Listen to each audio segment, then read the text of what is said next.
발언이 있겠습니다. 윤석열 대통령 부부와 명태균 씨의 얽히고 설킨 국정농단 의혹이 그야말로 점입가경입니다.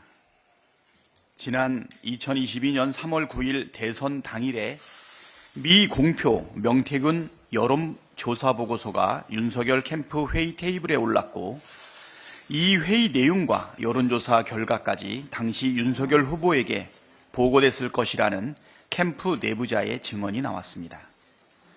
증언이 사실이라면 그동안 미 공표 조사는 한 적 없다는 명 씨의 주장이나 대선 후보 경선 이후 명 씨와 관계를 끊었다는 대통령실의 해명은 모두 새빨간 거짓말이 됩니다.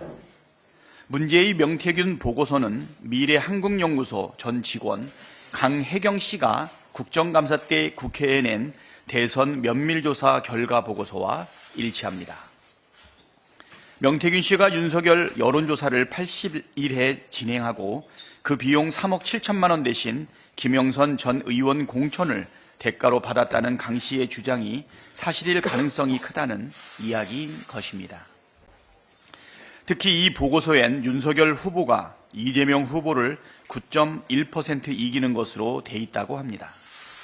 대선 결과 0.73% 격차와도 엄청난 차이가 나고 오차 범위까지 훨씬 벗어나는 여론 조작의 증거로 보기에 충분합니다.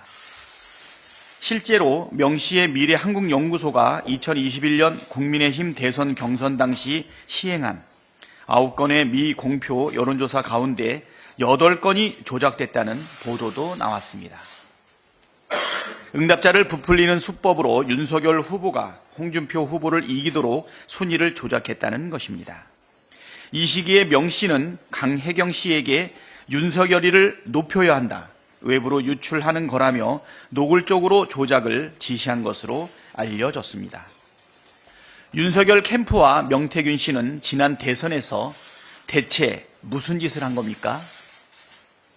정말로 시대의 사기이라도 작당한 겁니까? 정말 기가 막힐 노릇입니다. 이 와중에 김건희 여사가 명 씨에게 오빠한테 전화 왔죠? 잘 될 거예요 라고 하는 음성을 분명히 들었다는 미래한국연구소 전직 소장의 증언도 새로 나왔습니다.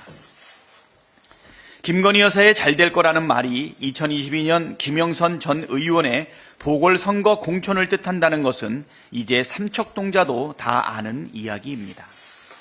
대통령 부부와 명태균 씨가 연루된 대놓고 여론조작, 노골적인 공천 개입, 최순실 뺨치는 국정농단의 증거들이 속속 드러나고 있습니다.